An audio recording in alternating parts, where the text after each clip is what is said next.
This is dedicated to the homies that was down since day one. Welcome to Drop D. And welcome to the show. This is Quick Hits, a JFK assassination news and notes podcast. I'm 50% of your host, Rob Clark, otherwise known as AM Taint. AM Taint. With me, of course, is the other 50% of the hosting duties on this show, Mr. Doug Campbell. Hey, welcome. What's shaking, buddy? Oh, you know, just my AM Taint. AM Taint. You know, I told you what my CIA cryptonym is, didn't I? See what happens when I listen to your shows? Damn. I remember that. I was like, his fucking name is Taint? His crypto. Yeah. Now, did you AM giggle? Ballsack. Did you giggle? Like I did. Yeah. Yeah, see, people don't know that we actually work for the CIA.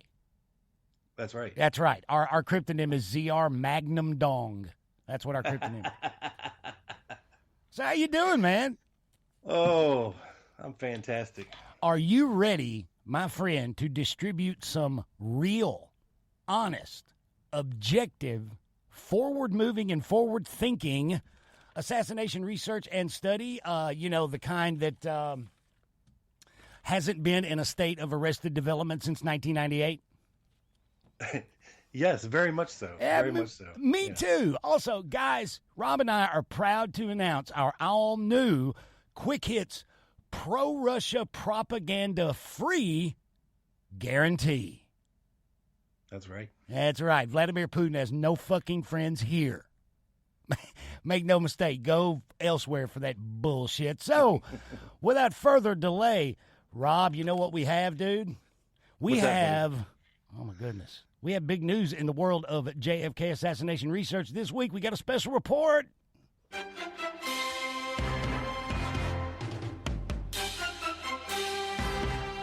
I'm so excited. Man, special report. Dude, it's big news.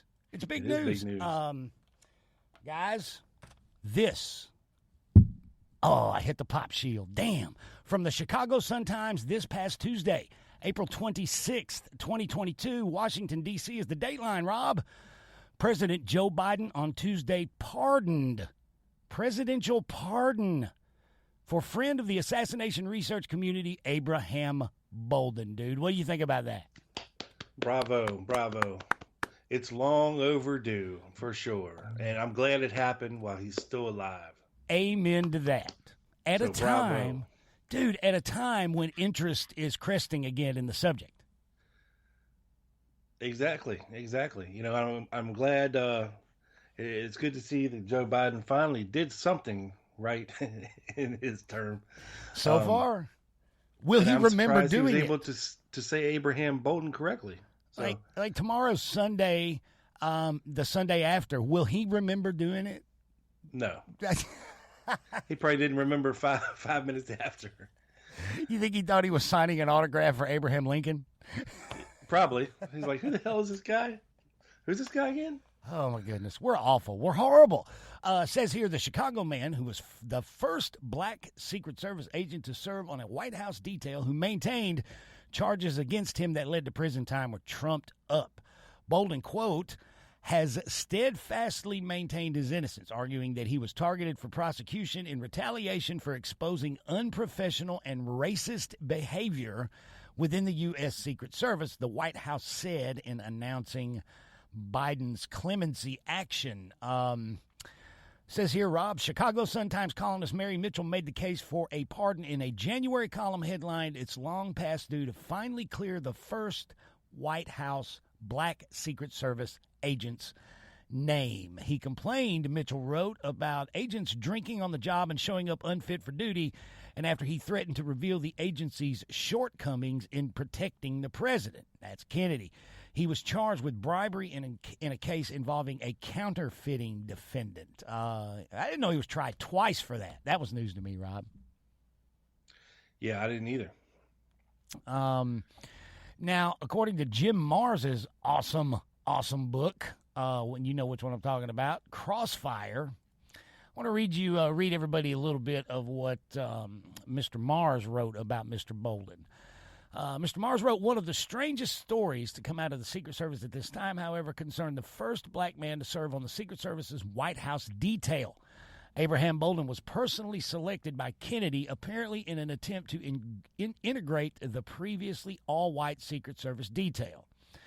According to Bolden, the Chicago Secret Service office received a teletype from the FBI shortly before Kennedy's November 2 visit to Chicago, warning that an assassination attempt would be carried out in that city by a four-man Cuban hit squad armed with high-powered rifles. Bolden said the entire office was involved in this matter, but that it was kept top secret. 3 weeks after Kennedy's death, Bolden discovered that information on the Chicago threat was to be kept from the Warren Commission. And he made a trip to Washington to tell what he knew, but he was quickly taken back to Chicago.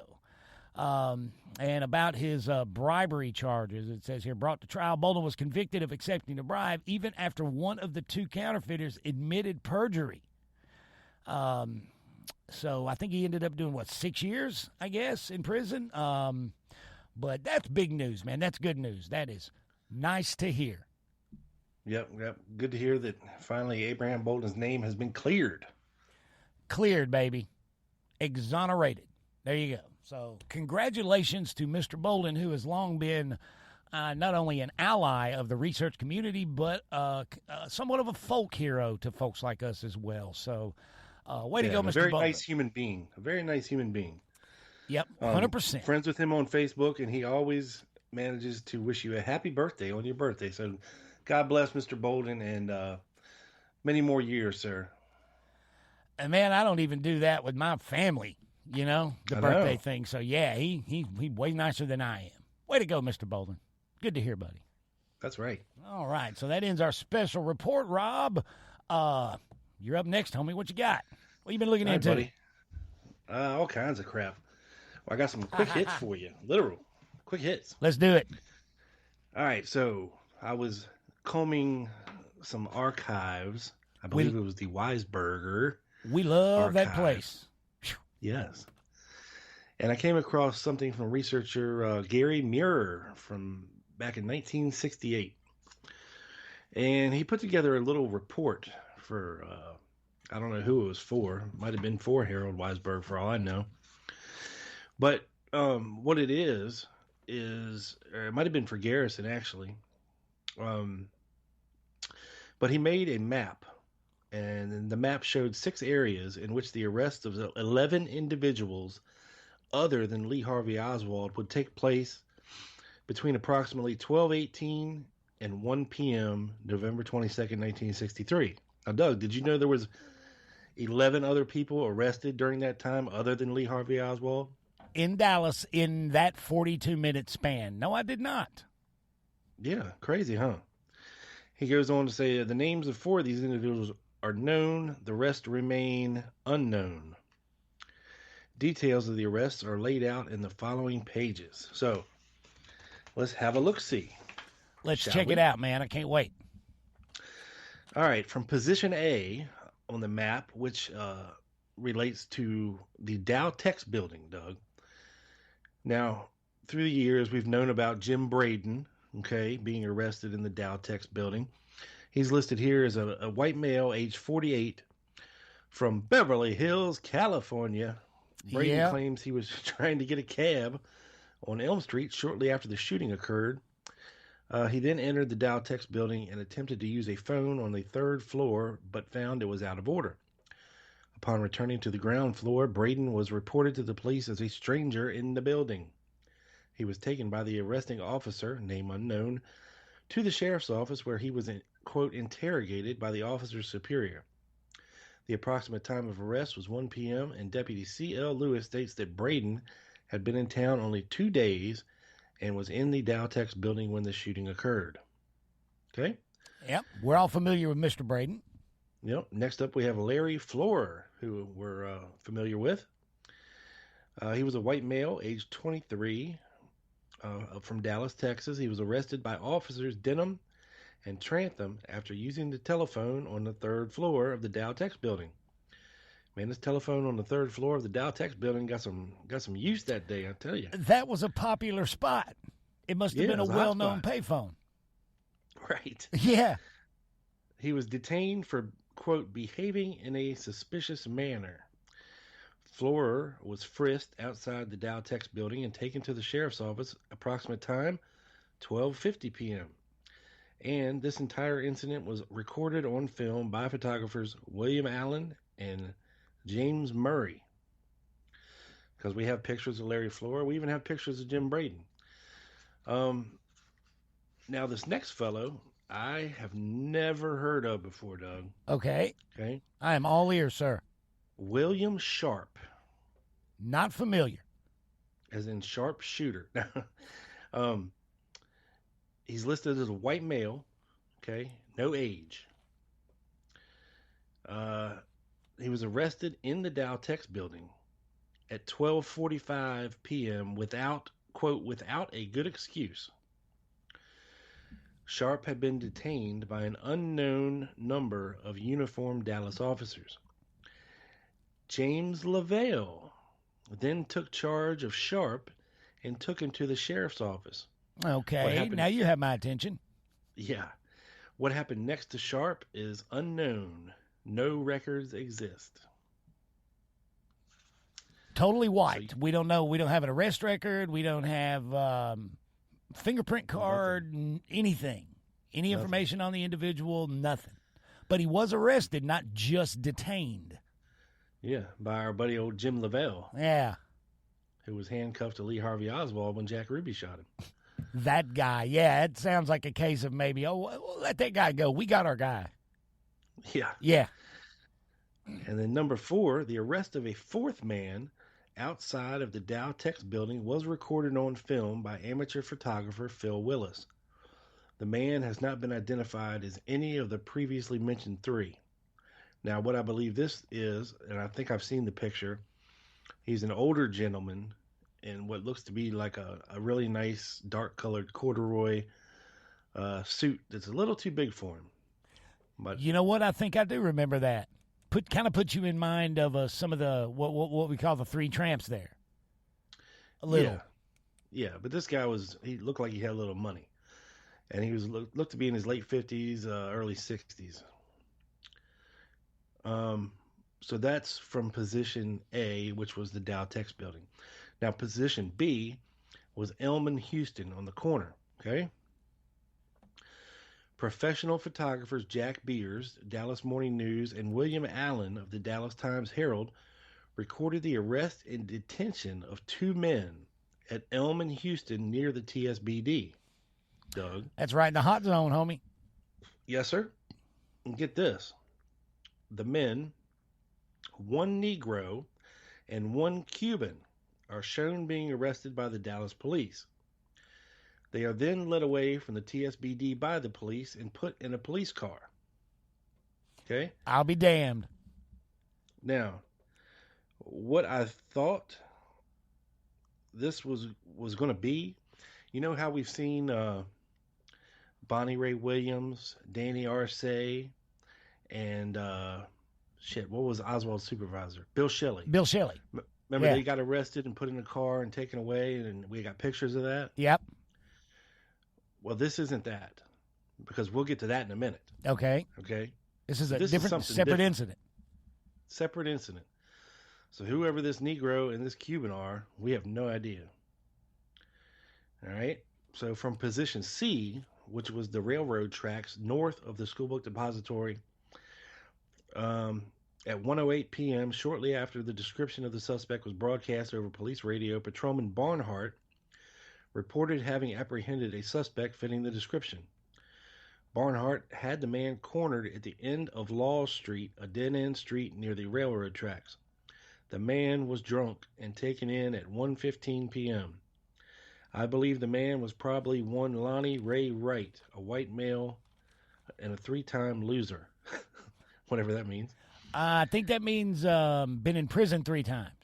There you go. Yeah, I get that. I picked that up from cop shows. He is Yo, he's a recorded as 2-time having loser. been drunk on the railroad tracks and put in jail by Officer Lewis. There's no record of Wright having been questioned as to what he might possibly have seen while he was on the railroad tracks. Position D, which is directly in front of the school book depository. The arrest and detention of 3 men shortly after the shooting has been well recorded on film. Professional photographers Jack Beers, William Allen, and Georgia Smith of the Fort Worth Star-Telegram took photos showing the 3 men under arrest in front of the school book depository. They also show the men being led away from the school book depository by police. Amateur photographer Charles Mantasana also recorded this group of men under arrest on film. These men were originally arrested on the railroad yards behind and to the west of the school book depository. The 3 were given to Deputy Sheriff Harold Elkins, who took them to the city jail and turned them over to Captain Fritz. These would be the 3 tramps, right? Yep. Sounds like it. Yeah. So from position E, shortly after the shooting, at about the time the discovery of the spent shells in the school book depository by Alan Sweat, Chief Criminal Deputy was standing directly in front of the school book depository.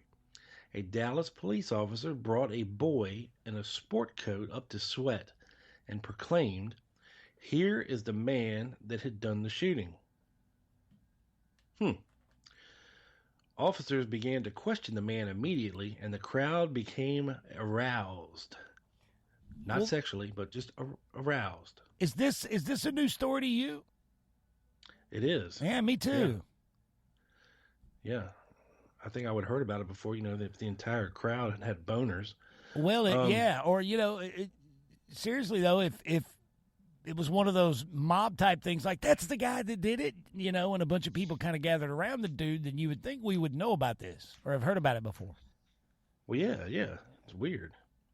It says the suspect was taken to sheriff's office in the company of city officers and 2 deputy sheriffs. The man was questioned by detectives and police and let go. And from position F, 100 North Houston Street, at 12:18, now this is before the shooting, a man dressed in green combat fatigues began screaming and fell to the ground, simulating an epileptic fit. Almost everyone in the area was aware of this incident and testified to the fact, including the Rowlands, who were directly across the street from the position of the occurrence. An ambulance picked the man up, but a squad car and police were also sent to Parkland after the ambulance arrived there. The actual arrest and detention of this man may have been witnessed by Garland Slack. After the shooting, Slack said he observed the police take a young airman into custody through the entrance of the Dallas County Sheriff's offices. Slack was not asked about this incident when questioned by the commission. So, what do you think about that, Doug? I didn't know that the epileptic fit guy had actually been arrested at Parkland and taken to the jail. That is complete and total news to me. I would very much like to know more about this individual. Yeah, we have no name, no nothing, the usual. Yeah. Crazy. I did not know that the guy was actually picked up at the hospital. That is crazy. Yeah. Ted probably knew. Probably. Yeah. Ted knows everything. I know. That's what I'm saying. He's probably like, oh, yeah, I've heard that before. You think we can get a presidential pardon for Ted Rubinstein? He is guilty of felonious coolness, that guy. Yes. He's just smoking too much weed. The coolest dude, one of the coolest guys you'll ever meet. Ted Rubinstein, man, I'm telling you. He is my favorite hippie in the whole world. Ted is. We love you, Ted. Speaking of the Dow Tex building, Doug, I guess somebody had asked Harold Weisberg a question about the Dow Tex building and its occupants at the time of the shooting. So he penned this letter to somebody named Mildred. Oh. Okay.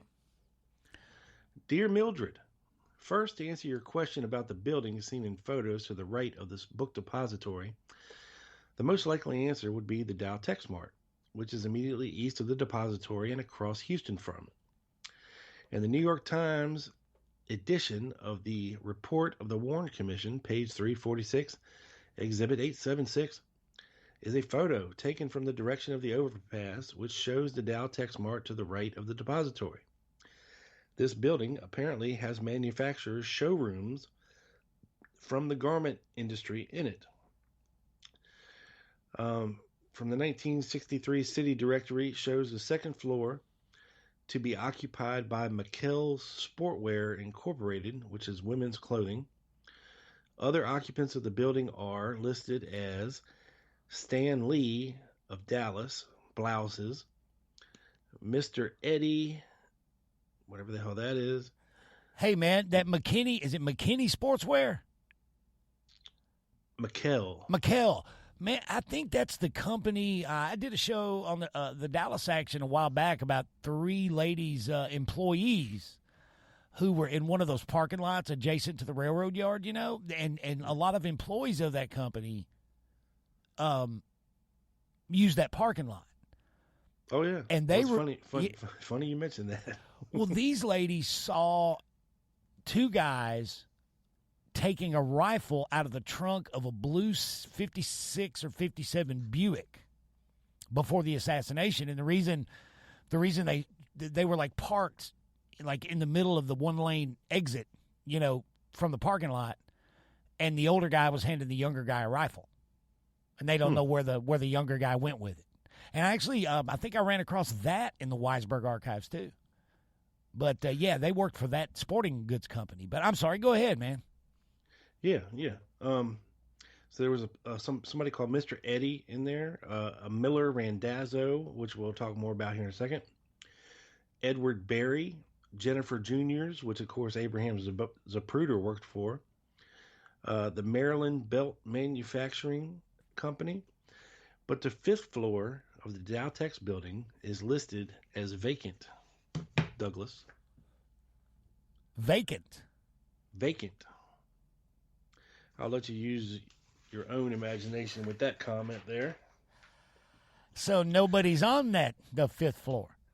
Right.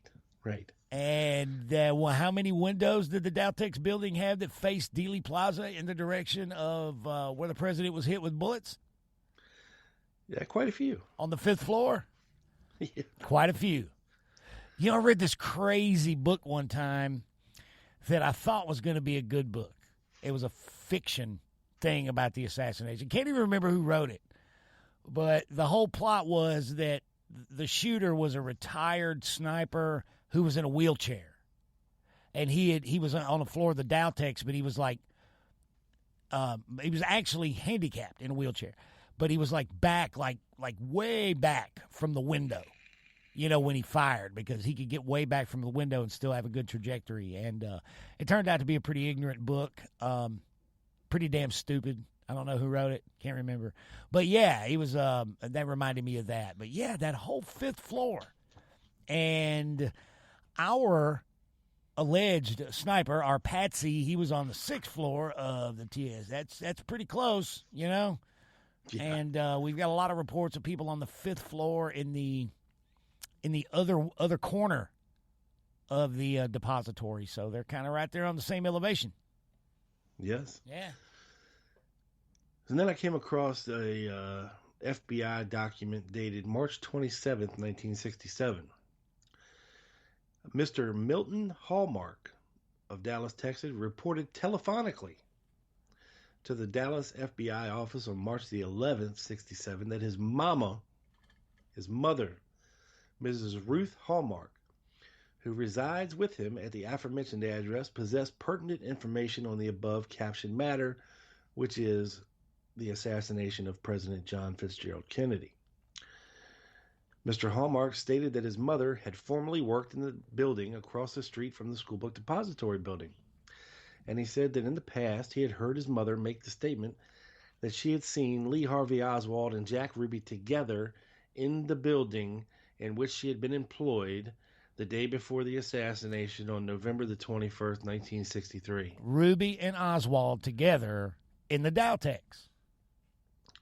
Right, or Larry Crayford and Jack Ruby together in the Dowtex building, more likely. Okay. On March 20th, excuse me, Or March William 20th, Seymour and Jack Ruby and the Dowtex, or Roy Hargraves and Jack Ruby and the Dowtex. yes. And on March 20th, 67, Mrs. Ruth Hallmark was interviewed at her home and furnished the following information. Mrs. Hallmark stated that at the present time she is employed by the Miller Randazzo Company, which has since moved from the Dowtex to 1122 Jackson Street in Dallas, Texas.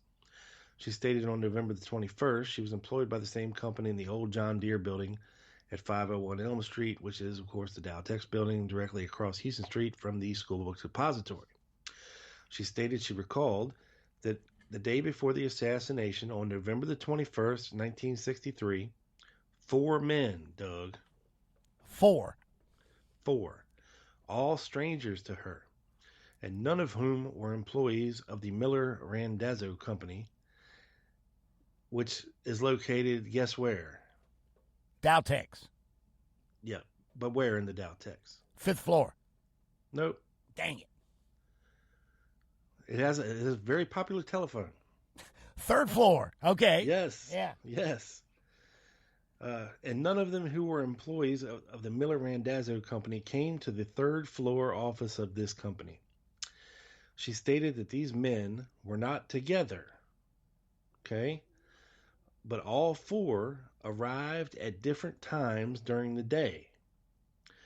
Mrs. Hallmark stated that one of these men resembled Lee Harvey Oswald and another resembled Jack Ruby. The man who resembled Oswald asked one of the employees if he could use the telephone. Huh. But then before he had a chance to use the telephone, he proceeded to leave the office. Mrs. Hallmark stated that she definitely could not say that either of these men were, in fact, definitely Lee Harvey Oswald or Jack Ruby. They were very similar in appearance. Like a She test stated- run, like kind of thing, as far as that 3rd floor telephone goes? Maybe. Right. Yeah. She stated that the other 2 men did not resemble anyone whom she had ever seen before or since. She described the man who resembled Oswald as a white male, approximately 30 years of age, 5 foot 10 inches tall, slender build, dark hair, dressed in a sports shirt and slacks. She described the man who resembled Ruby as a white male, 5 foot 11 inches, heavy build, brown hair, and dressed in a business suit. The man, she described the man that resembled Oswald that way? No, that's Jack Ruby. Oh, okay. The first one was Oswald. Okay. Mrs. Hallmark stated she could recall no descriptive data on the other 2 men whom she saw on this day. Mrs. Hallmark advised that she first noticed the resemblance of these 2 men to Oswald and Ruby after the assassination of the president, when she had seen pictures of Oswald and Ruby in newspapers and magazines. She stated that it was approximately 1 year after the assassination before she noted the resemblance.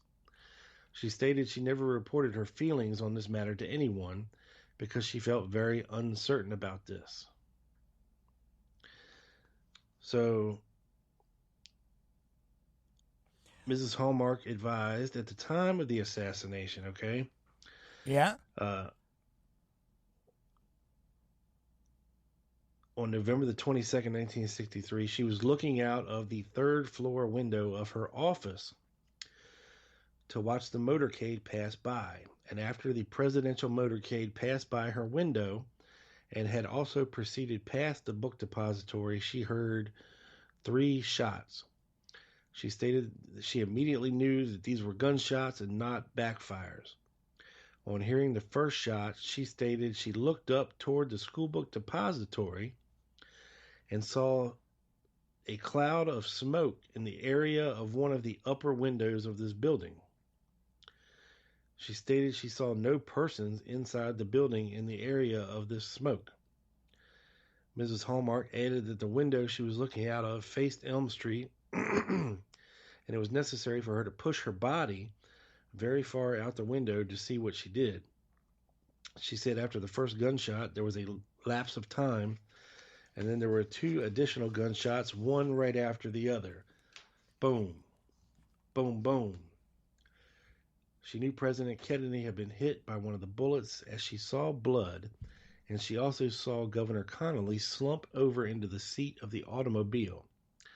Mrs. Hallmark said that the smoke she saw in the area of the schoolbook depository was right next to that building and was at least 1 floor higher than the floor of the old John Deere building on which she was standing. She was on the 3rd floor of the old John Deere building and estimated that the smoke she saw came from the 4th or 5th floor of the schoolbook depository, which just may have been Bonnie Ray Williams puffing a big fat joint out the 5th floor window.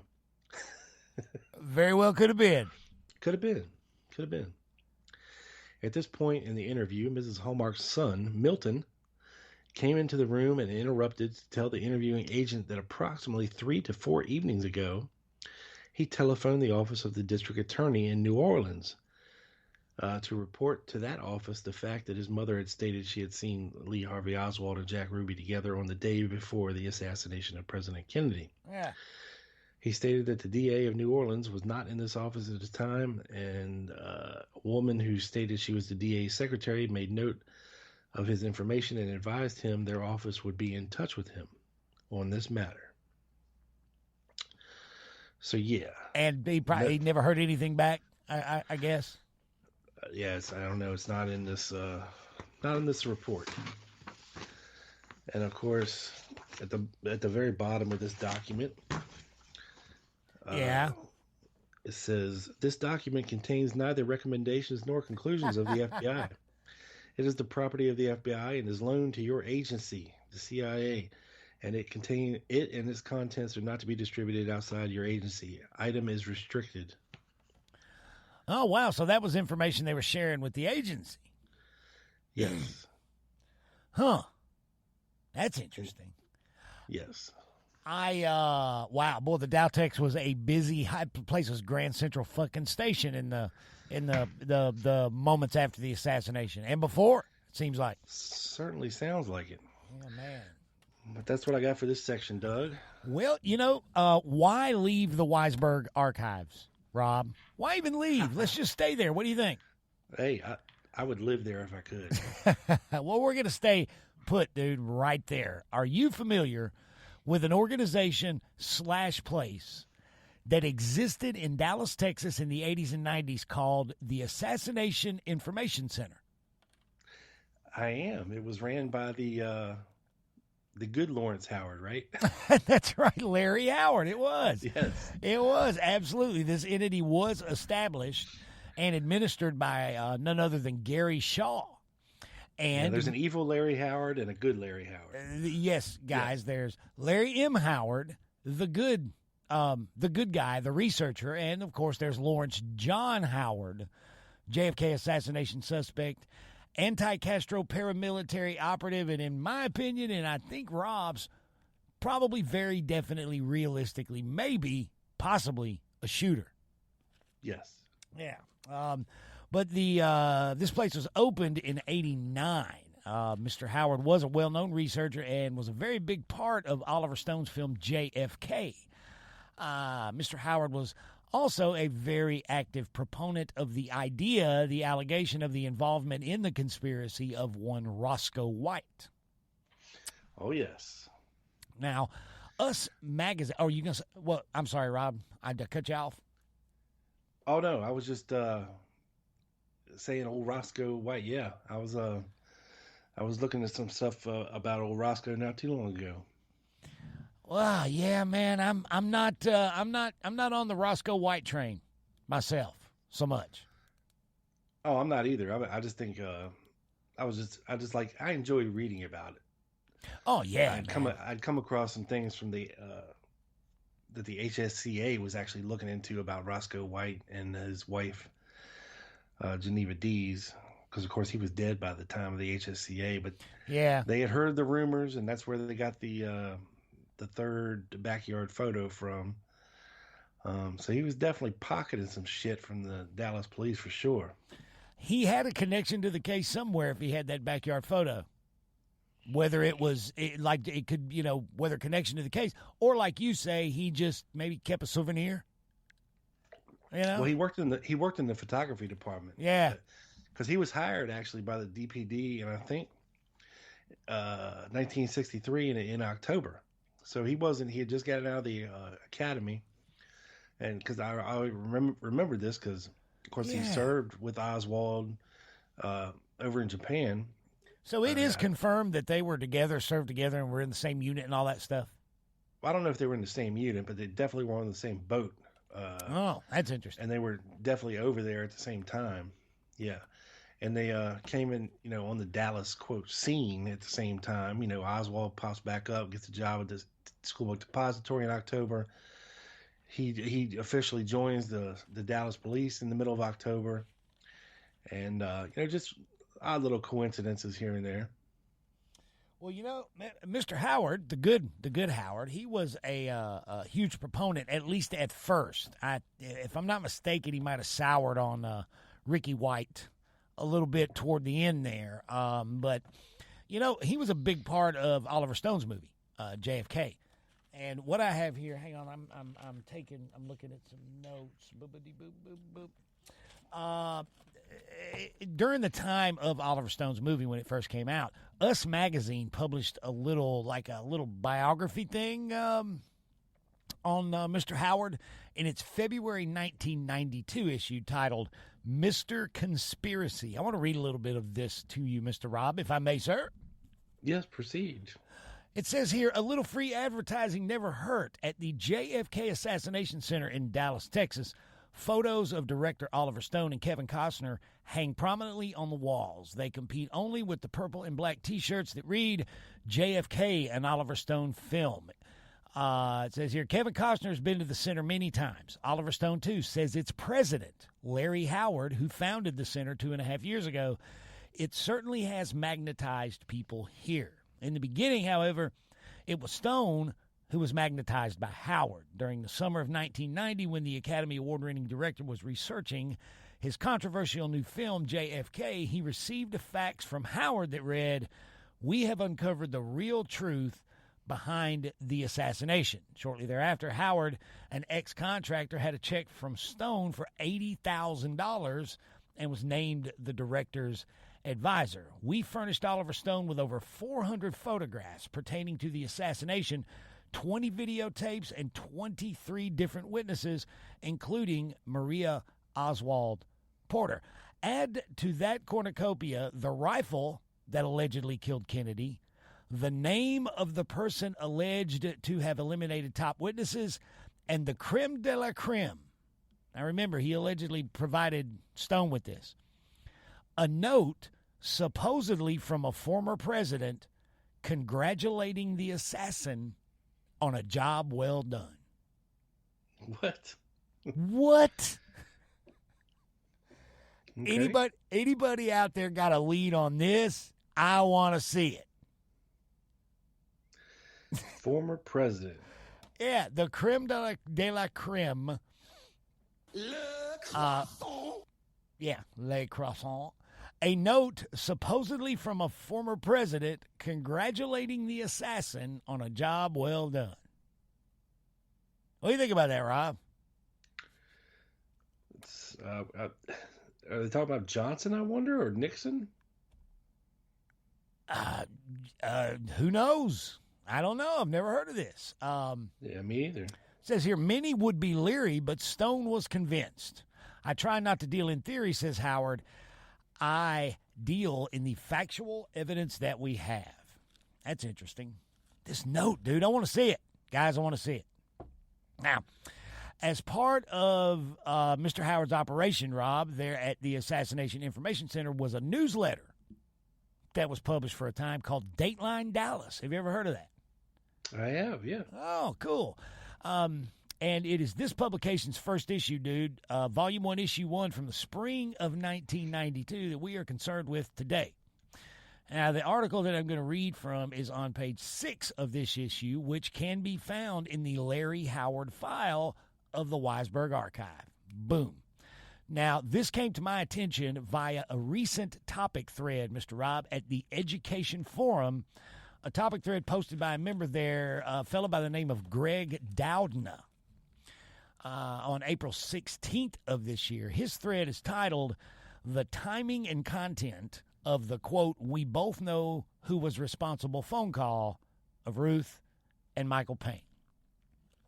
Now, what Mr. Doudna is referring to, which is the main subject of his topic thread, is the alleged overheard telephone conversation between Ruth and her husband, Michael Payne, on the afternoon of the assassination, in which, while discussing Kennedy's murder, one of them, either Mr. or Mrs. Payne, said to the other, "We both know who was responsible."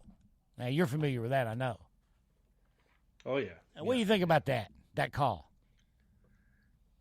Well, is the information reliable, you think? I don't know. I mean, it's hearsay for sure, but I could definitely see it happening. Yeah. I think, I think as soon as, Michael Payne heard about the assassination, he immediately thought, for whatever reason, that it had to be Oswald and proceeded to leave his job and head for Irving. You know what I mean? So yeah. Well, Mr. Doudna's post is full of a lot of great detail and some quality analysis of this incident, the phone call between the Paynes. But the portion of his post that piqued my interest, dude, that I wanted to pass along to everybody is a piece that he reposted the link to. He reposted the body of it and the link in this topic thread. And it's a piece from the aforementioned Volume 1, Issue 1 of the Assassination Information Center's newsletter, Dateline Dallas. Now, the analysis and debate / discussion in the thread relates to whether or not the well-known "we both know who was responsible" call between the Paynes and this second other call described in this piece I'm going to read is the same call. Now, I don't want to get too deep in the weeds with that or about the Payne and the Payne's phone call. Again, there's much good detail and analysis regarding that by Mr. Doudna in his thread. But I do want to pass this story along that's written by someone anonymously or given to Larry Howard anonymously that he published in this newsletter because it's very interesting. And if I've ever heard of this before, dude, I promise I certainly don't remember it. And, hey, Mr. Greg Doudna, if you're listening, thanks for bringing this to my attention in your Education Forum post. Okay, you ready, Rob? This is interesting. This is the trip. Ready. All right. Okay. Oh, the anonymous writer of this testimonial was allegedly a telephone operator, all right? And this is, again, published in Dateline Dallas by Larry Howard. Says here, and it's on page 6 of that, Larry Howard, it says, was given this testament by the son of the author after her death. Their names remain anonymous in this article. The original manuscript is on file at the Center's archives. Now, here's what is written. Here are the events that happened to me, events that have caused me to count the days and hours until I became 55 years old and could retire, so I could pay a moral debt to society, as my lips have been sealed by the Federal Communications Law. I was on my lunch hour, 12 to 1 p.m., and Mr. Allen, Traffic Chief District 1, was also on his lunch hour. The telephone in the cafeteria rang 12:35 to 12:40 p.m., an emergency for Mr. Clark. The president has been shot. You could hear your heartbeat. Mr. Allen stumbled around the cash register, hitting the rail the food trays slide on. I should say hitting the rail that the food trays slide on. He's a large man, about like Lyndon Johnson, and sort of favors him. District 1 had all the connections for Kennedy's speech at the trademark, going to the White House, UPA, API, and the FBI. Now then, mad frustrations of switching all of these connections to District 2, and Mr. J.A. Potts and Mr. Paul Cheatham were there. Parkland Hospital's central office on Melrose appeared in Unit 2. Someone at our lunch table said we better get back to work. They probably need us. I did not want to go back for fear that I would hear that President Kennedy was dead.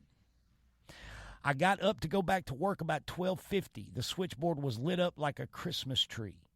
Everybody went to the board to help. The operators, including myself, the assistant chief operator, and chief operators took our posts. Every signal I answered, there was a radio or television in the background blaring news about the shooting. Over and over, customers, all but one, and that's parenthetically, over and over, customers, all but one, would put us in the know by saying, "Did you know the president was shot? Have you heard the president was shot? I can't believe it. It must be a joke."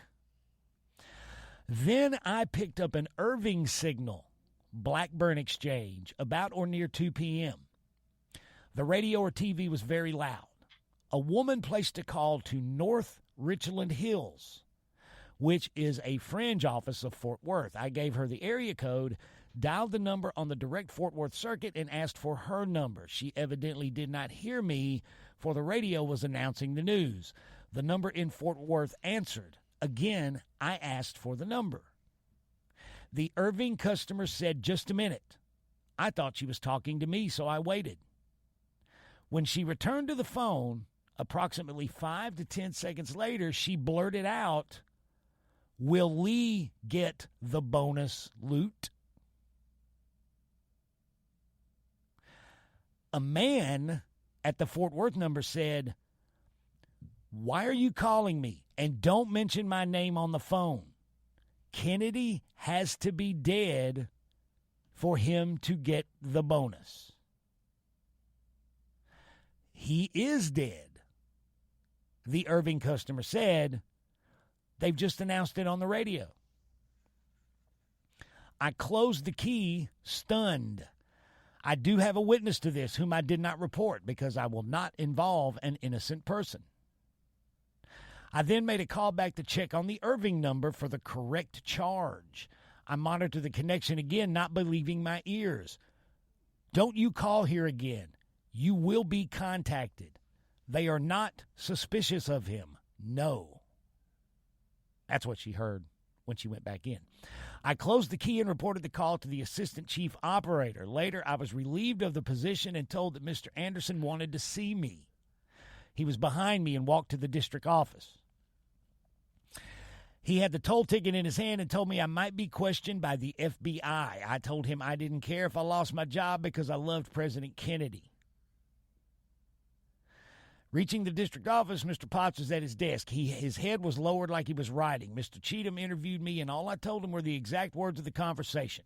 I also told him that the Irving caller said, "Just a minute," and that's why I was on the line. He told me the information would be given to the investigators for the FBI. The record of the call I took and heard part of was recorded and sealed and addressed to the FBI and placed in another envelope addressed to my attorney in case of my desk. I locked the envelopes in my locker at the telephone company. I kept them there in case I was questioned again so I could easily reach it.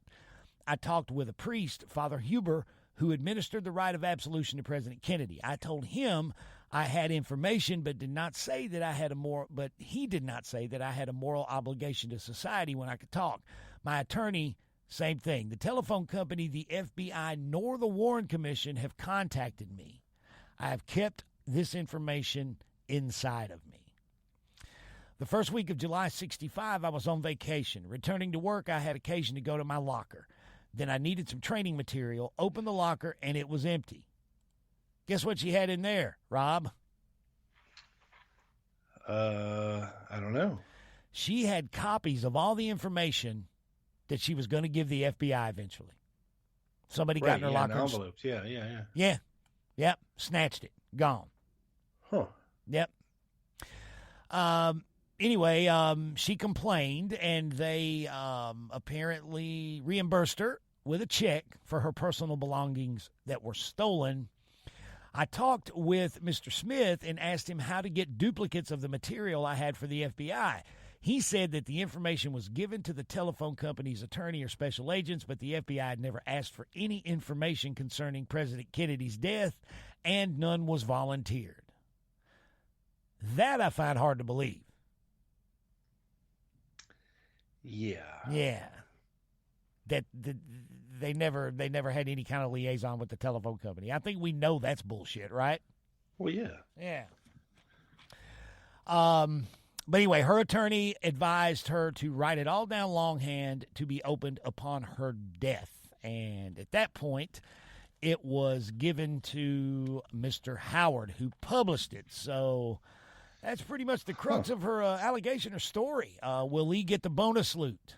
And then the man saying, why are you calling me and don't mention my name on the phone? Kennedy has to be dead for him to get the bonus. Interesting. Very interesting. I'd never heard that before. Don't know what it means.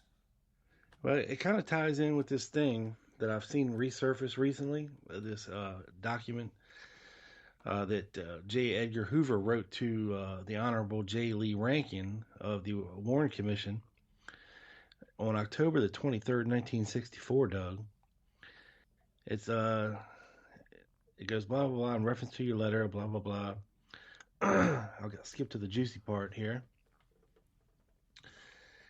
However, I again wish to call your attention to the fact that many of our reports in the assassination case, the Lee Harvey Oswald case, and related inquiries contain considerable information of a highly personal nature, which was furnished to our agents during the investigation of those cases. I particularly desire to point out those reports and memoranda dealing with Michael and Ruth Payne and George and Jean de Mohrenschildt and the personal lives of these people. Making the contents of such documents available to the public could cause serious repercussions to the commission. Blah, blah, blah. Sincerely, yours, J. Edgar Hoover. Clamp it down, boys. Clamp it down. Clamp it down hard. Yeah. Now, Doug, I love putting people on blast every once in a while. So no, not Rob. Let's do it again. Now, I don't know if you're aware or not, but there has been a documentary film supposedly being made called The Assassination and Mrs. Payne. Max Good, is that correct? Yeah. It's been in the works for years, seemingly. And it's supposed to be released this year, if not by the time people are hearing this, maybe. So I reached out to the guy many moons ago. Francesca Akhtar pointed me to this guy, but it was many, many years ago and kind of early in the process, so there wasn't really any point in, talking to him then. But I reached out to him again recently to see if he would like to come on, the Lone Gunman, and talk about his new documentary that's coming out. Yeah. Yeah. Weird. Is it weird that he was reluctant to do so? Yeah, I would think so. Yeah, I mean, once again, doesn't he have a reputation as being a lone nutter? No. It's a conspiracy. Well, who am I thinking of then? Max Boot? Max Holland. Max Holland, yeah. Who the hell's Max Boot? I don't know. Me either. Das Boot's brother. I'm thinking of Max Holland, so I apologize, Mr. Max, the good one, the one we like. Yeah. I sent him the stats of the show. Hey man, 500,000 downloads. Thousands, tens of thousands of people listen every month to the show. If you're releasing a assassination-related documentary, you think you want to come on an assassination-related show that people actually listen to. And did you ask him why? Product. Did you ask him why he was reluctant?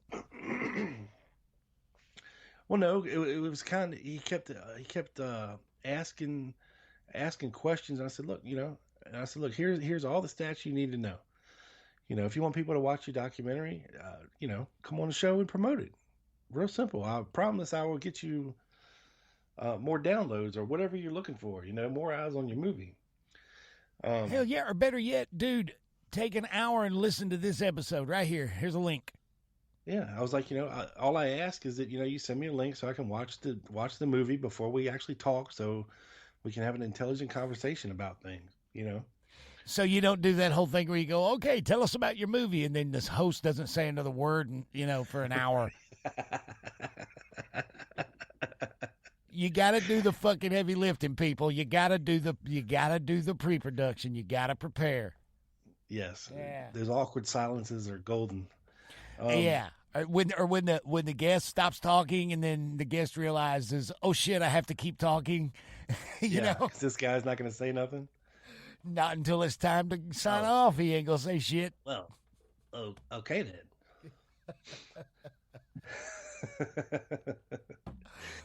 But yeah, I just thought it odd, and the guy was like, well, let me think about it and I'll get back to you.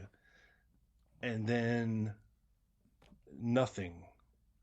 And I actually, before I brought this up, I went back to Twitter to look at our DMs, so I could be a little more accurate in what I'm conveying to you right now, Doug. And that whole conversation has been deleted. So. Oh my goodness. Yeah, I guess he didn't want to come on the show and promote his movie. Tens of thousands of different people listen to the Lone Gunman podcast every month. That is hard for me to believe that, I mean, didn't you have Randy Benson on? I did. Yeah. See? Man. Yeah. Dude. But I blew up his film searchers, That's right. And you know what? Randy Benson's a cool cat. Yeah. Even though he's a fan of Judy Baker, we can overlook that. We can overlook that. Well, that's all I had there, Rob. I wanted to pass that along, man. Nice. That little story, because I'd never heard that before. And like I say, in the education forum, there's been a little debate, whether or not these are, in fact, the same phone call or whatever. And I didn't want to get into all that, but it's just the fact that I had never heard this story before about this overheard call. So there you go. More from the Weisberg Archives. We love that place. All right, the floor is yours, dude. Well, why leave, bro? We're going to stay there. We're going to stay at Hood College in Frederick, Maryland. Get settled in. All right. This is a document sent to Jim Garrison, I believe, in the early of 1968. And what's interesting to me about this short document here, Doug, is, again, we're in early January 1968. Okay? All right. And this is, I believe, when the grand jury hearings are going on before they actually take Clay Shaw to trial. Okay? And what jumped out at me is some interesting nuggets and facts that Thomas Beckham wrote about in his book that he released in 2009, that there's no way in hell that he would have known certain things about Fred Chrisman unless he actually knew them. You know what I mean? Dude, him and Fred Chrisman, Beckham and Fred Chrisman were very, very tight. Yeah, they traveled around the country and shit together. Yeah, there's some stuff so well, let me just read the damn thing. Okay. Mr. Garrison, out on the coast is a man you should talk with. Trace this information out, sir. His name is Fred Lee Chrisman of Tacoma, Washington. He flies to New Orleans steadily. In 1964, 11 times, 65, 17 times, 66, 32 times, 67, 24 times. He is the first man that Clay Shaw called after being told he was in trouble, and he is the first man that Beckham called also. He was questioned by both the CIA and the FBI in 1966, but he is able to call Washington, and they laid off of him in a hurry. See, man, I'd heard that before, that Fred Lee Chrisman was the first guy that Clay Shaw called. Mm-hmm. Yep. He is very good friends with the Cubans, especially Sergio Arcacha Smith in Dallas. He goes there too. And JR in New Orleans, who they believe to be Jorge Rodriguez and his brother Ernesto Rodriguez. Dude, that is the craziest story. The Rodriguez brothers. The one Yes. that dropped dead of a heart attack. He was like a super CIA agent, man. Not Ernesto, the one that said he recorded Oswald, but Jorge. yeah, but the other one. And that's such a crazy story. David Boylan showed me those documents, man. The guy's like, he's got all the pocket litter and shit. He's coming into Dulles Airport under an alias, right, in the early 70s, I believe. And he drops dead of a heart attack. Well, the CIA had a guy, an ER doctor that was on their payroll at the hospital there. And somehow he was able to determine from the fake IDs and shit that, this is one of ours. And he calls the CIA, and they went and got the fucking body. I mean, it's crazy story. And it's in the documents. But I'm sorry, anyway. I digress. And so this letter from 1968. Chrisman knows Ernesto. Is what Beckham is. And Beckham's saying that, yeah. Wow, dude. How would Beckham know that? Well, this letter's not from Beckham. This letter's from somebody else. Oh, but yeah, that's right, because you said that. Yeah, okay, but it's somebody who knows Chrisman very well, and Ernesto as well. Yeah, and Jorge. Yeah. They say Mr. Chrisman is a very odd man. He supplied the money for certain political campaigns, and in return is very much protected by both Louisiana politicians and Washington State's people. He has a diplomatic passport issued on the word of a Senate chairman of a committee. He seems to have no income, but certainly spends a large sum of money on air travel. He is friends with Fred Gramillion of your state.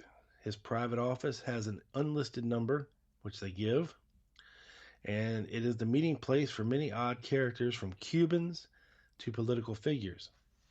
Ask him to take a lie detector test, and then ask him where he put the $200,000 delivered to him by Beckham in August of '67. And in parentheses, it says Cuban money. Money that is used to recruit killers to be sent to Cuba to try for Castro. Ask him if it is not true that he has sent 5 different men to Sergio Arcacha in Dallas for a final briefing. Make Chrisman talk, and you will have the answer to why there has been fighting among certain Cuban factions over the money in certain buried places. Wow, this dude. is true because some special Cubans have dropped out of sight.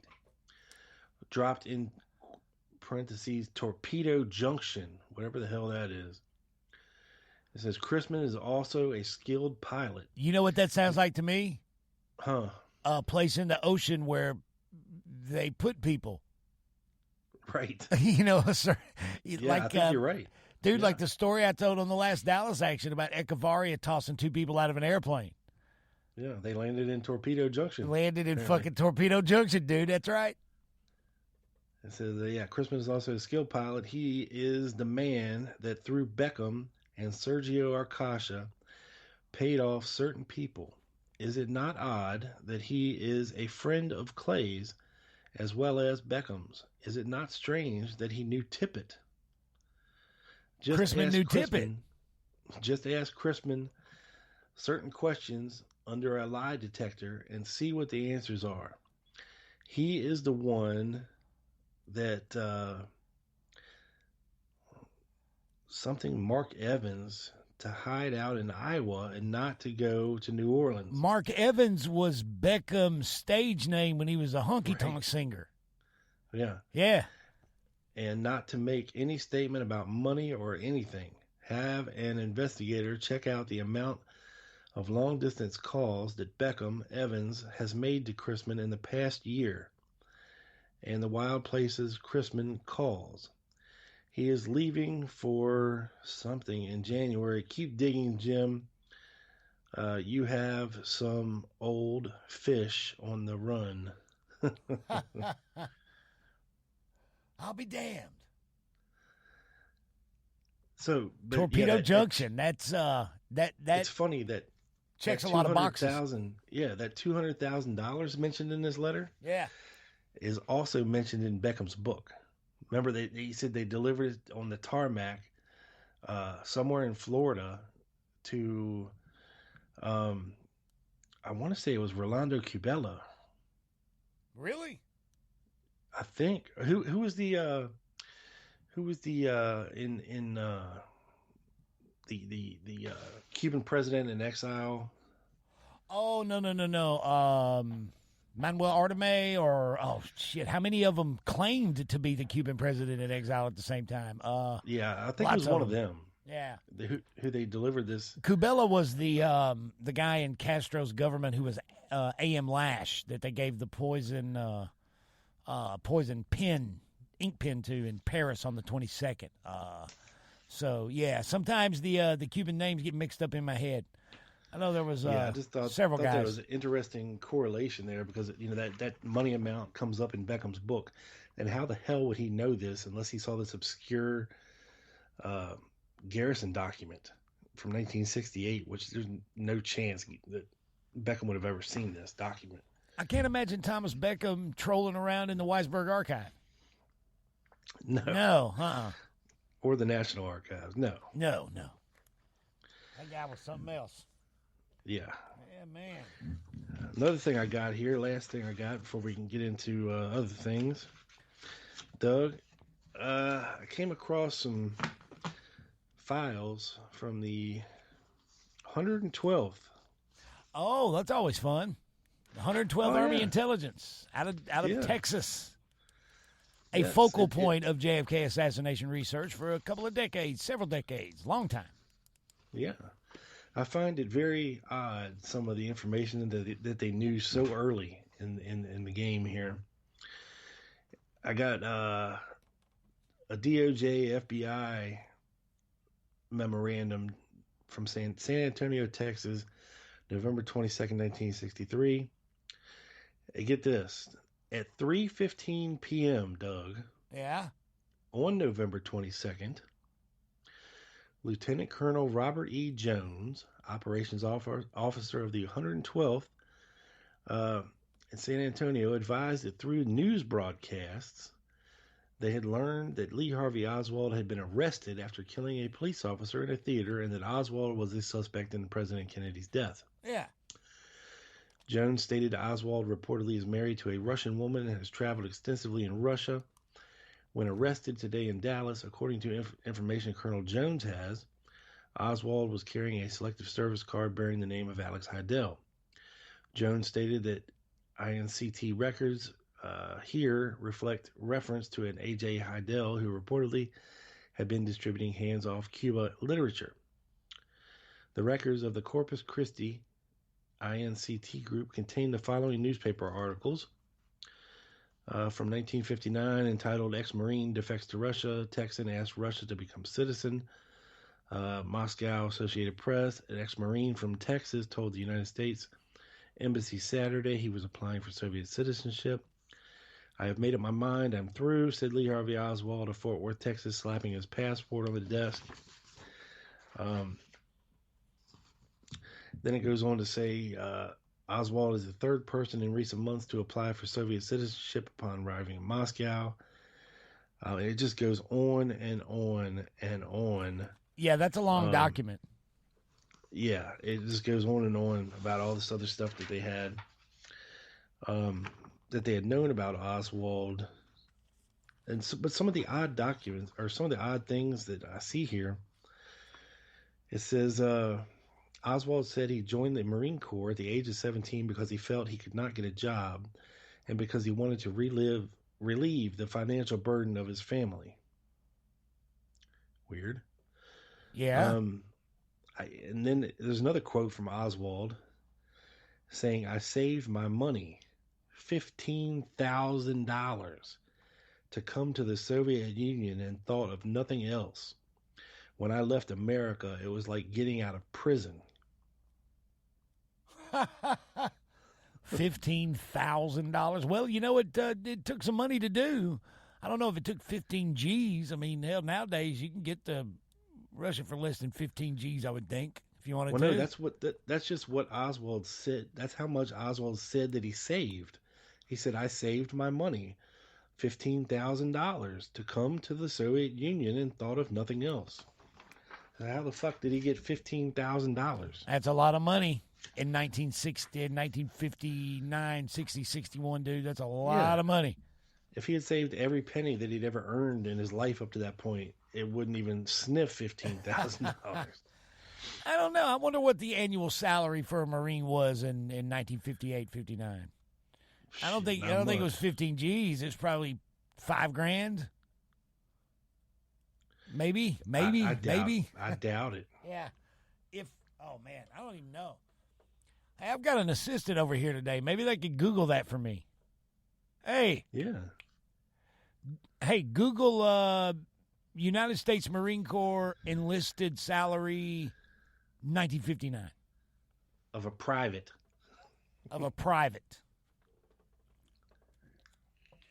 My young son Hunter, or not Hunter, but my young son Harrison.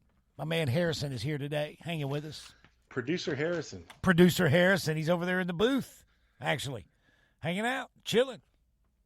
All right, then we got another intelligence report, Doug. It's called a spot report from Region 2, sent on November 22nd, 1963. At what time is 2200 hours, Doug? 10 p.m.? 10 p.m. Roughly? Okay. Well, this report was sent over to the 112th Intelligence Corps Group. It says the following related to S as West and Lanyon, Region 2 by Captain Dowdy, Dallas Police. I'm sorry, say that again. I was talking to producer Harrison. He was asking me what year. Go ahead. I was just saying, this is just a spot report sent by Captain Dowdy of the Dallas Police to the 112th Intelligence Group. Oh, okay. Yeah. At 10 p.m. on November the 22nd. And he's telling them all about, it says subject's wife has signed a statement stating that subject owned the rifle, which is believed to be the weapon that fired the shot that killed President Kennedy and wounded Connally. This info has not been released to the public, in parentheses.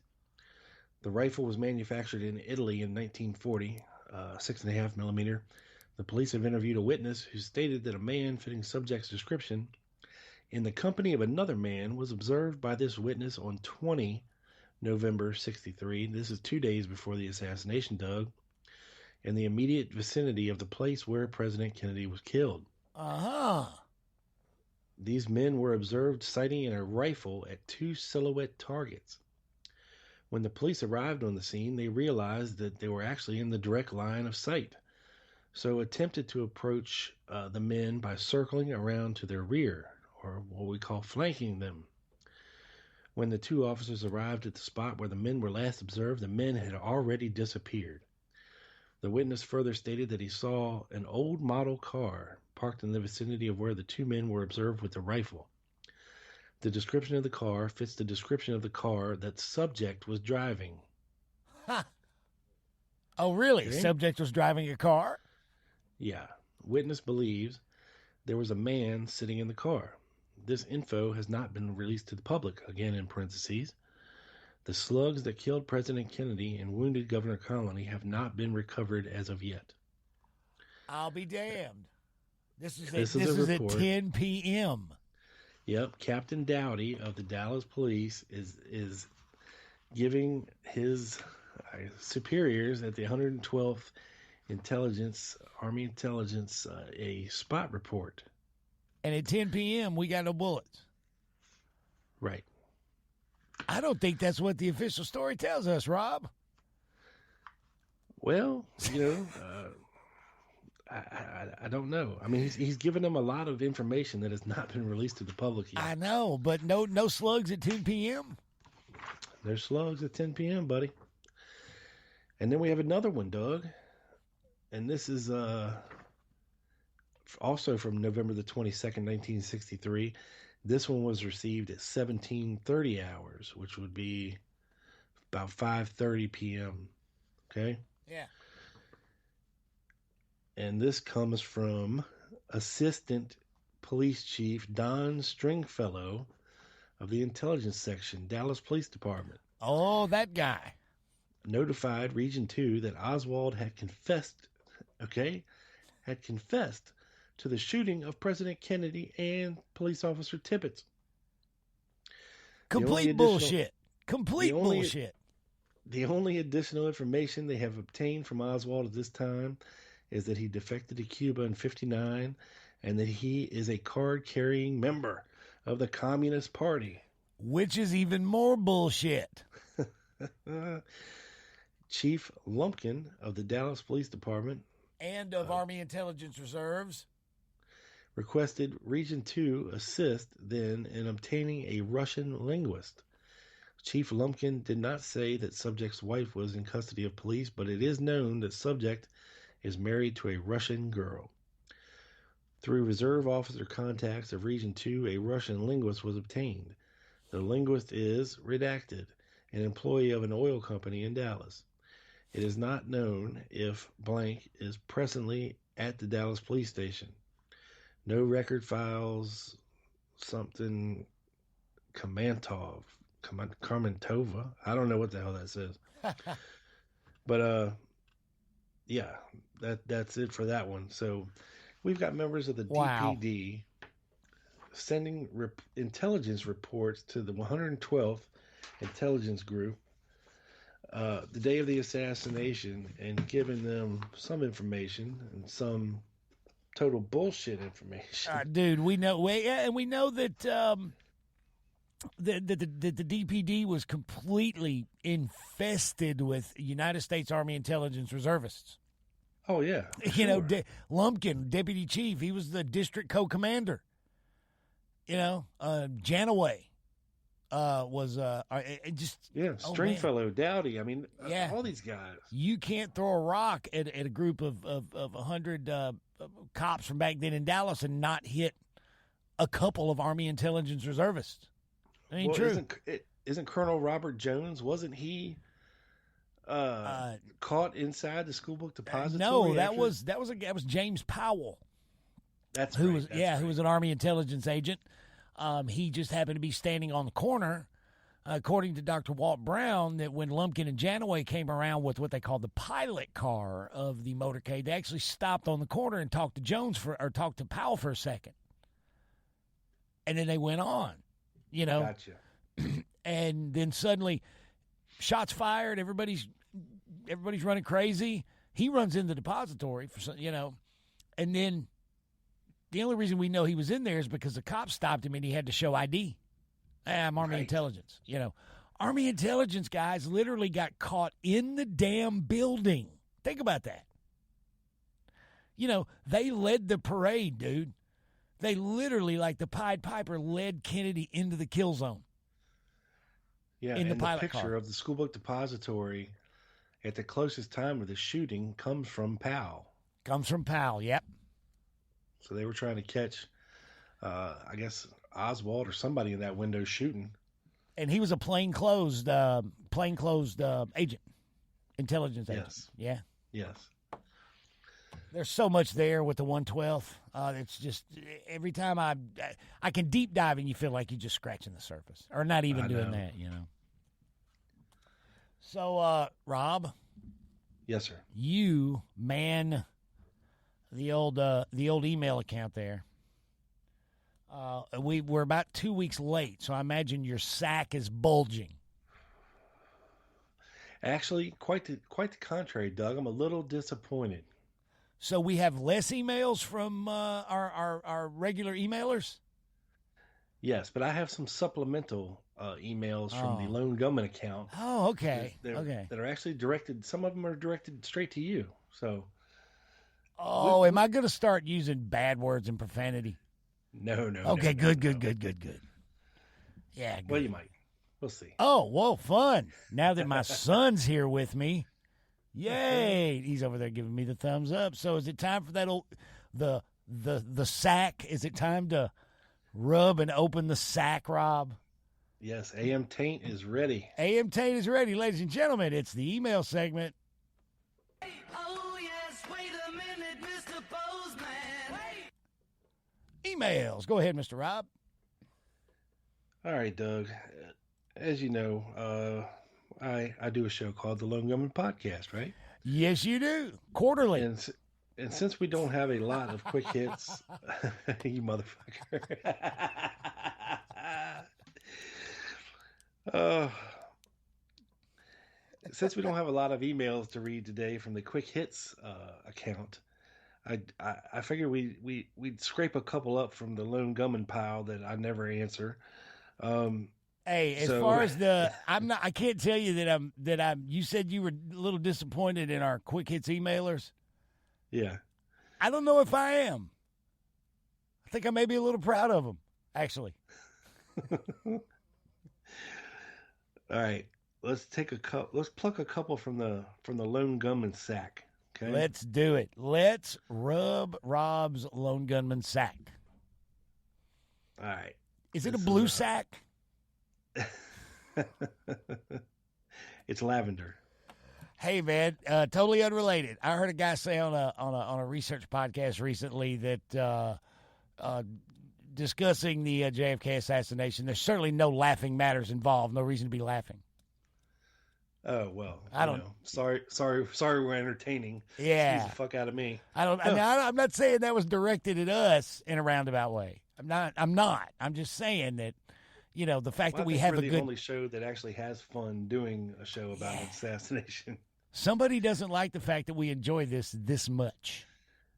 Hold on, Doug. Let me grab my my tweed jacket with elbow patches. I thought you were going to say, let me go grab my can of give a fuck.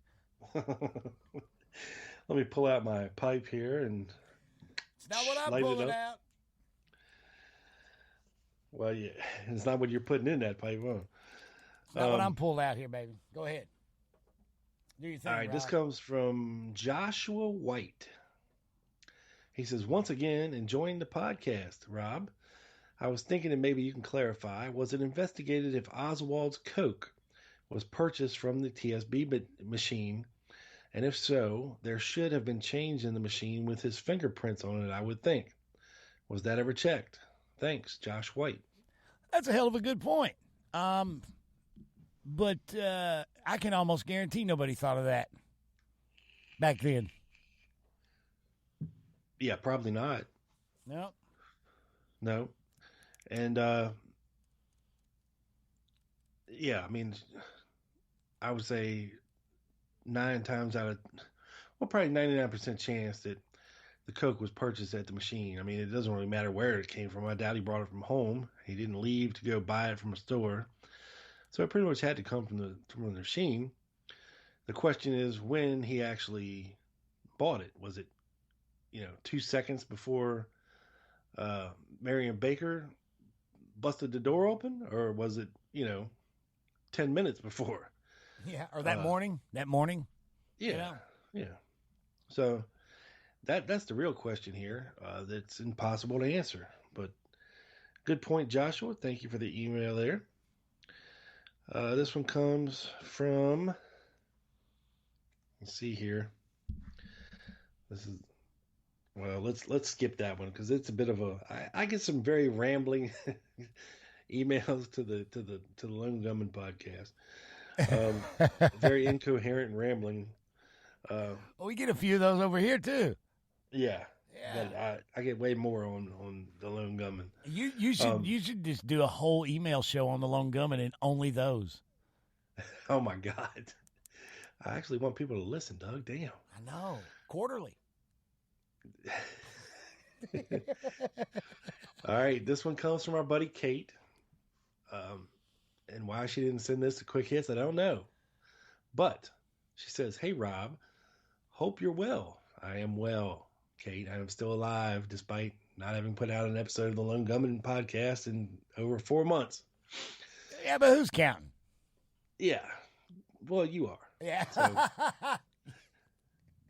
So, she says, would you mind flicking this email to Doug? So, Doug, I'm gonna tuck this email up like a paper football and flick it in your general direction of Middle Tennessee. Dude, you missed. You were wide left. Shit. Wide left. Damn it. She says she can't find an email for the Dallas Action podcast. And she says, I didn't want to send a message through Facebook because she's scared of you. Thanks in advance, Kate. Kate, I can explain that. The reason you can't find an email for the Dallas Action Podcast is because there is not one that exists. So, sorry. Correct. So, her email to you says thus. Hey, Doug. Hey, Kate.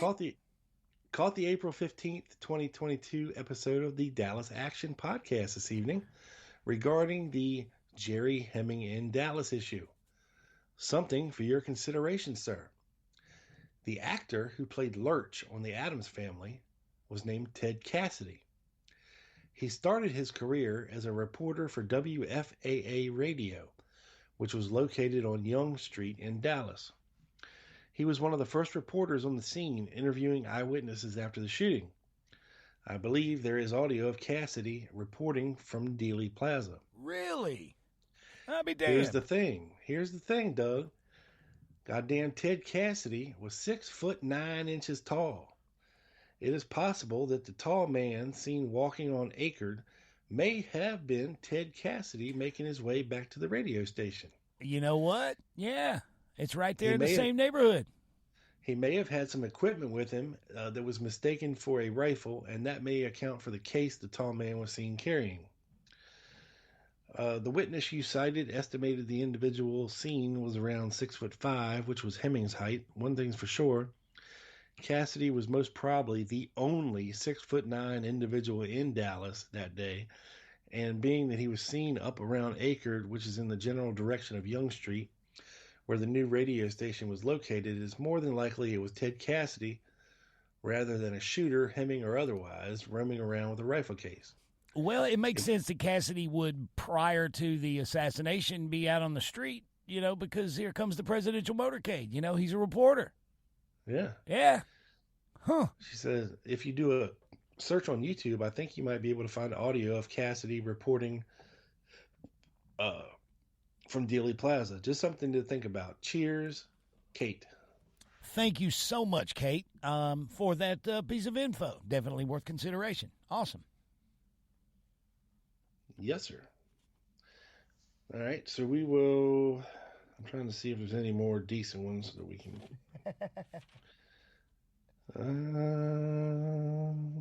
Yeah, heard about Rose Sheremy. We're all familiar with that. Oh, boy, we are. Nothing from Mr. Sweatpants this month. No, very disappointed in Mr. Sweatpants. Maybe the elastic went out of his waistband.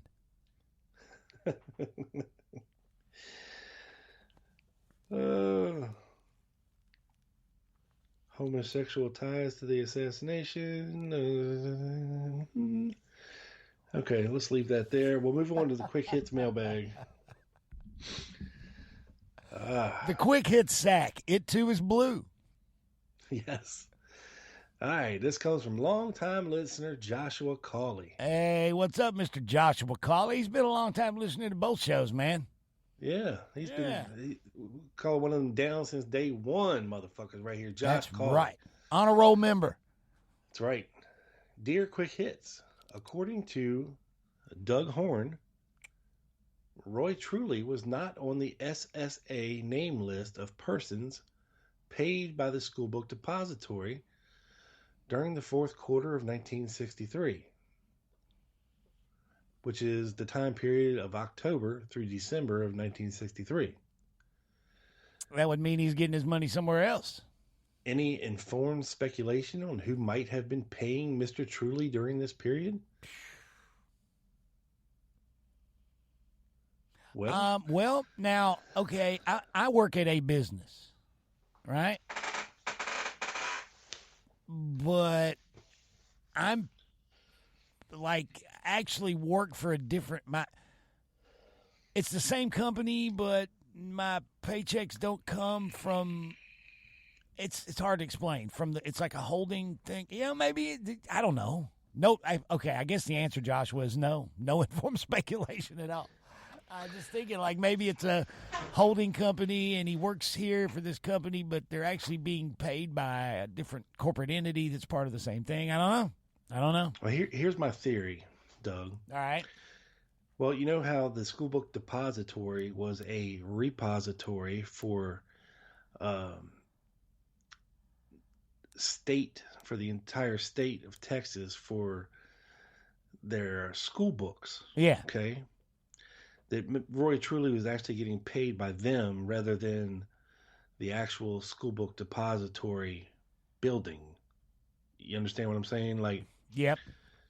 Perhaps he was with the proprietors of the material, not the building. yeah, not the location. Kind of thing. Yeah. Yeah, so maybe he was more like a, you know how like you have a district manager, and a regional manager, and a store manager type deal. Yeah.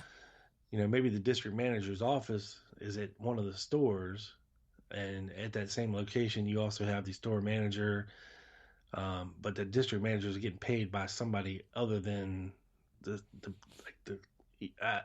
I don't even know what I'm trying to say, but I was trying to. Yeah, I'm with you there. But you know what I'm saying. Yeah, I know what you're I just saying. can't say it. Yeah. Yeah. So yeah, Joshua. In other words, we honestly, dude, we have no informed speculation whatsoever. We apologize. Yes. P.S. Rob, are we ever going to get a Hemming versus Kaiser rematch on the Lone Gunman podcast? Quick answer is fuck no. We are not ever going to get a part 2 of the Hemming versus Kaiser rematch. Kaiser never stood a chance. No. No, Philippe Hemming is just too formidable. Oh, and Mr. Hemming, if you're listening, buddy, hello. Long time no speak. Hope you're doing well, Philippe. Yeah, I talked to him about a year ago or so. He's doing good. You know what, man? Philippe Hemming's a cool motherfucker, dude. Yeah, so's his brother, Paul. I never talked to Paul, but yeah, Philippe's cool. I like him. Yep, good peoples. And doing good things, you know. Amen to that. Amen to that. So, this is an email, and I don't know how accurate it is, from Poof Patch to us, Doug. He sent me a picture of a Carousel Club card. Yeah. Now, this card, I guess, makes you like a VIP for the Carousel Club. Okay. Right? And it is card number 69. Okay. And it says this card belongs to J.D. Tippett. And it says the Carousel Club, your host, Jack Ruby, open till 2 a.m. Dancing, finest girls. I don't know. Is Tippett's name on it? Yeah, it's got J.D. Tippett's name typed on it. Let me do this. Ted Rubinstein. Is there anything to that? And then Mr. Poof Patch, we'll get back to you when Ted gets back with us. Because I've never heard of it or seen it, but I'd like to study it. Rob's going to send it to me. And again, hey, Ted, what about this thing? There you go. What do you think, Rob? I'm going to send it to you right now so you can see it. All right. All right, it's coming your way. You should have it. That's what she said. Here we go. Okay. Oh, wow. Let me see. Let me turn my phone like this. Oh, wow.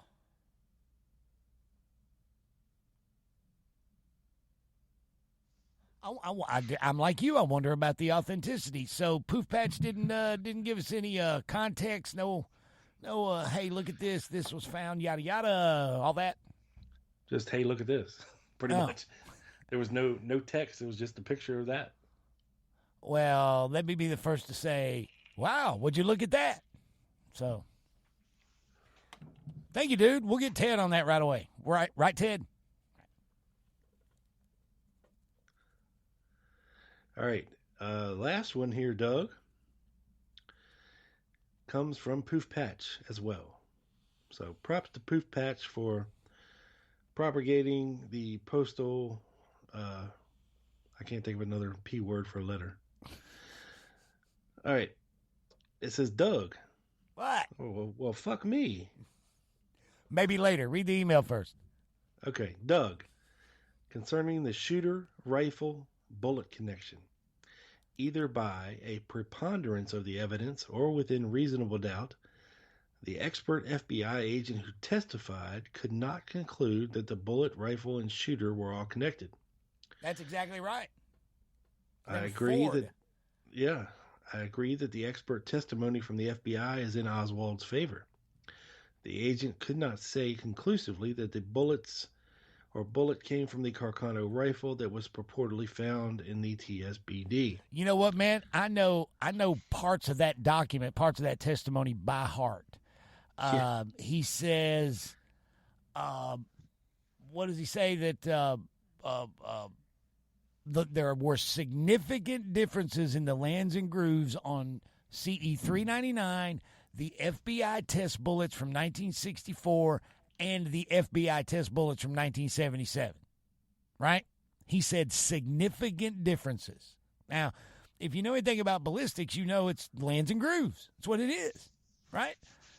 And here's the thing. That FBI dude went up there and told the House Select Committee on Assassinations there were significant differences in all those lands and grooves. Significant differences means they were significantly different, which means what that means is significantly different means a whole hell of a lot not the fucking same.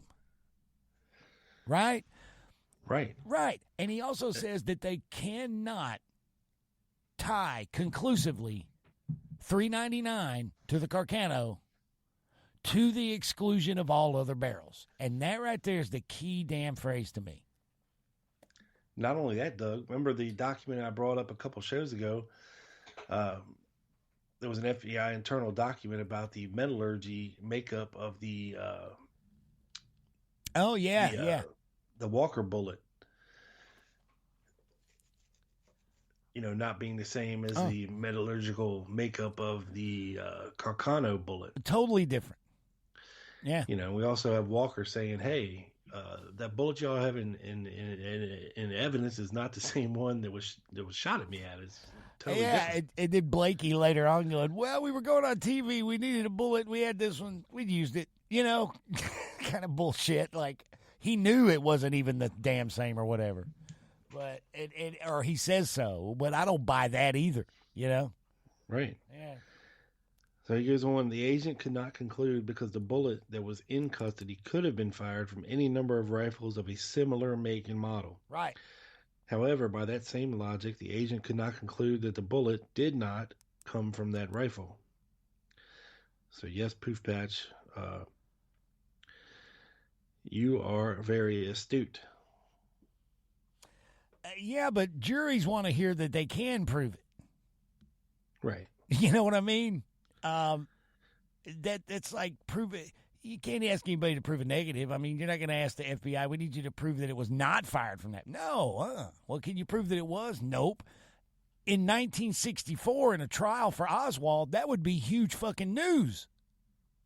Well, yeah. You know, had he lived.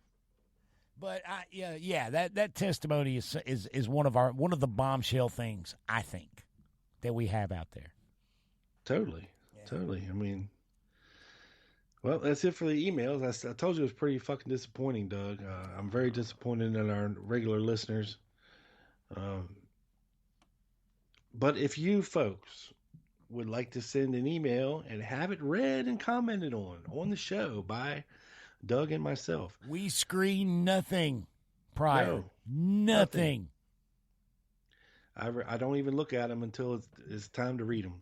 Sometimes he wishes he had. Yeah. Please send your emails with comments or questions to quickhitsjfk@gmail.com. And don't disappoint us for the next show, people. We need some good ones. Load us Come up. on now. Load us up. up. What the hell's wrong with y'all? What you guys don't understand is the less emails you send us, the more material we have to prep. Right. See, for show filler. I mean, my God, don't make us work hard, people. Wasn't it just a couple months ago we had so many that we considered doing an all email show Yeah. with no topics? Yeah. You know what it is? It's February was a hell springtime. of a month, dude. Dude, that's what it is. It's the weather. It's springtime. Spring's broken. Everybody's going outside, and nobody's, people are getting out, getting cabin fever, getting away from their computers. Hey, every one of you fuckers has a phone in your pocket. Send us an email. You hear me? Right now. Yes. Yeah. Come on, Tim, the eugenicist. I mean, get. We need some good ones. Yeah. Homie with the sweatpants. Bring it. Yes. Bring it. All right. Well, dude, that's all I've got, Rob, for this show. This has been a lot of fun, man. I guess it's, but hey, man, it's a beautiful day here, there, and me and you both got other shit to do, don't we? You want to go ahead and start signing us out because I think I hear the music. There it is. Will. What do you think, bro? So, if you would like to hear more from me every quarter, feel free to find and listen to the Lone Gunman podcast at anywhere you can find good podcasts. Just Google it, you'll find it. Follow me on Twitter at the Lone Gunman 7, and I promise you a new show will be coming very soon. Actually, several shows will be coming very soon. Oh. So be on the lookout. My respite from the show is over. I never take a hiatus from this show. But the other one, yeah, every once in a while you need a little breaky break. Every once in a while you do, man. As a matter of fact, when you come back with the Lone Gunman, I'm going to ask my sponsor if I can take a breaky break on the Dallas action. I'm not lying. I'm sorry, go ahead. But yeah, Twitter at the Lone Gunman 7. Facebook page is what it is. Search for the Lone Gunman podcast. And if you can't find the show anywhere, you may have some motor difficulties in your brain because it's very easy to find. Just feel free to Google the Lone Gunman podcast. It'll pop up. It's everywhere. Doug. Yeah, man. Hey, guys, you can find my podcast, the Dallas Action Podcast, presented by Wall Street Window, anywhere and everywhere you find quality, badass podcasts. Honest assassination research, real, authentic, forward-moving and thinking study and analysis, not the regurgitation of the unreliable. No, you get the good stuff. And like Quick Hits, another fine podcast from Drop D Podcast Productions in the heart of Music Row, Music City, USA. So for Rob Clark, this is Doug Campbell saying tune in again next time when, upon sitting down in 1996 for his interview with the Assassination Records Review Board, we'll hear L. Fletcher Prouty say, I'm not looking to reverse course, but I'm looking to reverse course. oh. Drop. D Podcast Productions bringing their A game to the Soundbite segment this week. Well done, everybody. All right. We are out. Peace.